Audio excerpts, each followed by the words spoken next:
سب سے پہلے گفتگو کا آغاز کریں گے عبداللہ گل صاحب ہمارے ساتھ موجود ہیں. بہت شکریہ عبداللہ صاحب آپ کے وقت کا. سر اس وقت جو حالات بنتے نظر آتے ہیں، ڈونلڈ ٹرمپ ایک جانب صبح کو کوئی اور بیان دیتے ہیں، شام کو ان کا بیان بالکل ہی اس کے مخالف ہوتا ہے. تو سر ہو کیا رہا ہے؟ ایک سپر پاور اور اس کا سربراہ اس حد تک کنفیوز، کیا کوئی پالیسی نہیں ہے؟ اب یہ کہتے ہیں کہ جی ہم ملیا میٹ کر دیں گے، اس سے زیادہ اب کیا حملے کریں گے ایران پر، جو آگے سے ایک مورچہ سنبھالے بیٹھا ہے کہ تم ہماری طرف آؤ تو صحیح، ہم تمہیں جواب دیں گے. بسم اللہ الرحمن الرحیم. بہت بہت شکریہ کیانی صاحب، آپ نے مجھے مدعو کیا.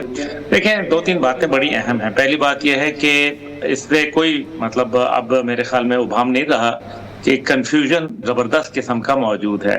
وائٹ ہاؤس کی سوچ فرق ہے، پینٹاگون کی سوچ میں بالکل ایک مختلف زاویہ ہے، اور جو امریکن قوم ہے اس نے تو پہلے ہی میرے خیال میں 80 لاکھ لوگوں نے ریفرینڈم ظاہر کر دیا کہ وہ اس جنگ کے حق میں نہیں ہیں. پوری دنیا کے اندر سفارتی تنہائی امریکہ کا مقدر بن گئی، اور امریکن ٹیکنالوجی کے اوپر لوگوں نے باتیں شروع کر دیں.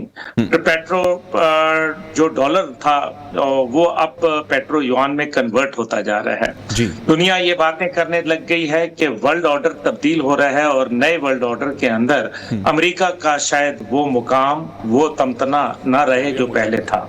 اس لیے بہت ساری باتیں تبدیل ہو رہی ہیں. جاپان کو دیکھیں تو جاپان نے اپنے لیے کہا ہے کہ اب ہم اپنی ڈیفنس انڈسٹری کو خود مضبوط کریں گے، جو کہ دوسری جنگ عظیم کے بعد انہوں کے اوپر ایک پابندی عائد کر دی گئی تھی.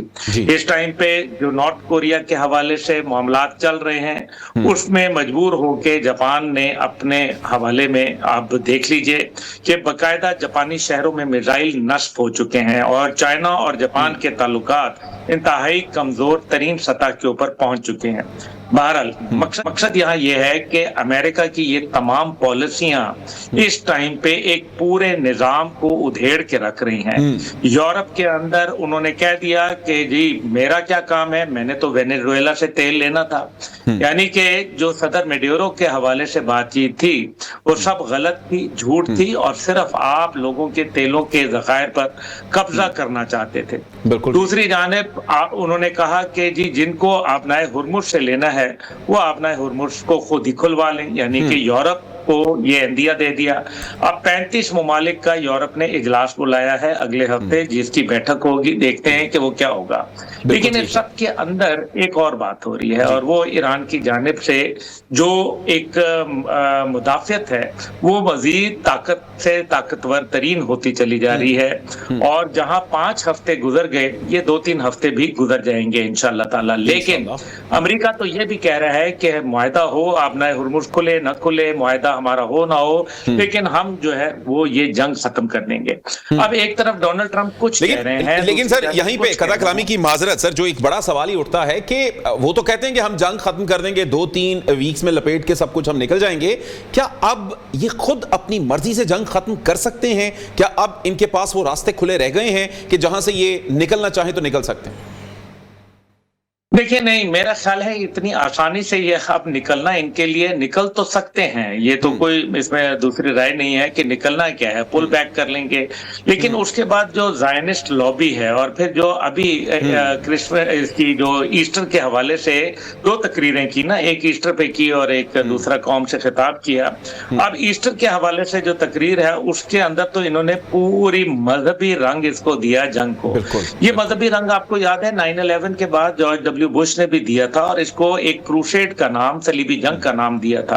اب ڈونلڈ ٹرمپ اس سے حاصل کیا کرنا چاہتے ہیں؟ لیکن یہ ایک ایسی صلیبی جنگ ہوگی یا ایک ایسی مذہبی جنگ ہوگی جس کے اندر باقی دنیا کے جو کرسچن ممالک ہیں وہ ان کا ساتھ نہیں دے رہے، اور یورپ نے تو بالخصوص برطانیہ نے بڑا واضح کہہ دیا. اب بہت سارے لوگ یہ کہہ رہے ہیں کہ برطانیہ اڈے تو دے رہا ہے، لیکن امریکہ کی اس جنگ کے اندر کود نہیں رہا کسی صورت بھی. اس کی سب سے بڑی وجہ یہ ہے کہ اس نے اپنا 70% اسلحہ یوکرین کے حوالے کر دیا ہے، اور یوکرین کے حوالے کرنے کے بعد اس کے پاس ابھی بچا ہی کچھ نہیں ہے. ابھی یہ بات اندر کی تو وہ بتاتے کوئی نہیں ہے. اب دوسری جانب کیانی صاحب ایک بات بڑی خطرناک ہو رہی ہے، اور وہ ہے یورپ کے اندر یہ جنگ پھیل رہی ہے. یوکرین تمام ڈرون حملے کر رہا ہے، یورپ کے مختلف ممالک کا استعمال کرتے ہیں ان کی فضائی حدود کو، اسٹونیا، لیٹویا، لیتونیا، اور نتیجہ یہ نکل رہا ہے کہ وہ روس پہ حملے کر رہا ہے. اگر روس نے ریٹیلیٹ کیا، جو کہ وہ کرے گا جیسے ایران نے یہ کہا ہے کہ جناب، اور وہ کر کے دکھایا کہ خلیجی ممالک سے اس پہ حملے ہوئے تو انہوں نے جواب دیا. اب اگر وہ روس ان کے اوپر حملے کرتا ہے تو یہ تو ممالک ایک ایک دن کی مار ہیں، ان کو تو پرواہ نہیں ہوگی.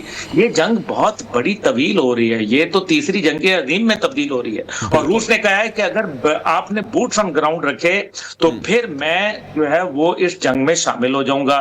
تو یہ اب تمام چیزیں جو ہے کمپلیکس سچویشن ایک بن کے سامنے آ رہی ہے. بالکل ٹھیک ہے. اچھا، ایک اور جو چیز ہے، یہ خاص طور پر یورینیم کی جب بات کرتے ہیں، کیا ٹرمپ صاحب اتنے کانفیڈنٹ ہیں کہ 2 سے 3 ویک میں کیا تمام یورینیم اٹھائیں گے اور وہاں سے نکل جائیں گے؟ بوٹس آن گراؤنڈ کی جب وہ بات کرتے ہیں تو اس کے ایکچوئل مقاصد کیا آپ کو نظر آتے ہیں کہ وہ آخر کیوں اب ایسا کرنا چاہتے ہیں کہ بوٹس آن گراؤنڈ بھی ہو ان کی طرف سے؟ یعنی صاحب، خواہشات میں تو کوئی بری بات نہیں ہے. ایک مسخرے کو انہوں نے اپنا صدر بنایا ہے. میں تو حیران ہوں کہ امریکہ کے اندر بڑے اچھے اچھے لوگ، پڑھے لکھے لوگ موجود ہیں. اگر ایک ایسا آدمی جو کبھی ناچ رہا ہے، کبھی گا رہا ہے، کبھی یوں کر رہا ہے، کبھی فرانس کے صدر کے بیوی کے ذاتی معاملات کے اوپر بات کر رہا ہے، کبھی وہ سعودی شہزادے کے حوالے سے بےہودگی کا اظہار کرتا ہے. You know, that man does not deserve to be the president of United States of America, which is a super power. اب جو مسئلہ یہاں ایک اور بھی ہے.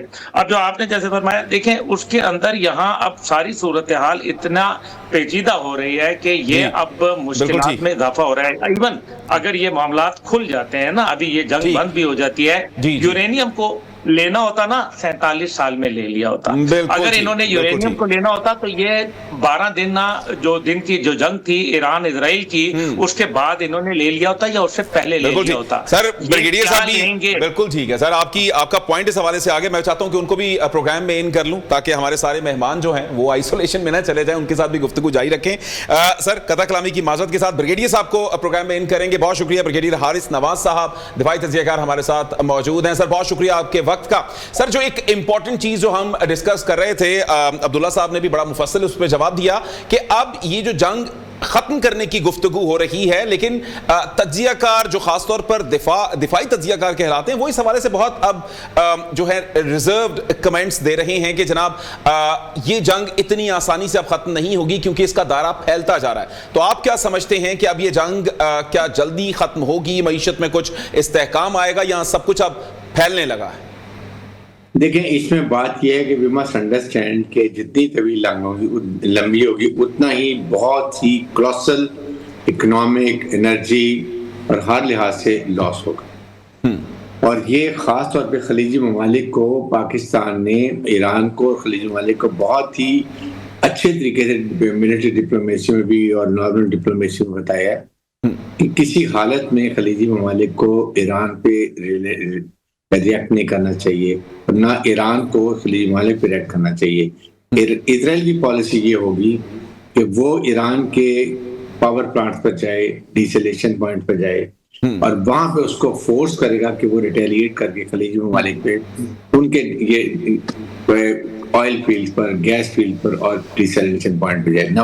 دس is become a self destruction of یہ، اور ایک سیکٹیرین کلیش کرنے کی وہ کوشش کرے گا جو کہ بہت ہی خطرناک. اور یہ پاکستان نے بہت اچھی ڈپلومیسی سے ان ممالک کو سمجھایا ہے، please don't do it, self destruction and the pure beneficiary is only and only اسرائیل. کیونکہ اسرائیل کا جو ایک خواب ہے گریٹر اسرائیل کا، وہ اس طرح پورا ہوگا کہ یہ اپنے آپ کو نقصان کر لیں، اپنے کو ڈسٹروائے کر لیں اور ادھر سے وہاں بڑے آرام سے وہ اسرائیل کا، وہ گریٹر اسرائیل کا خواب پا جائے.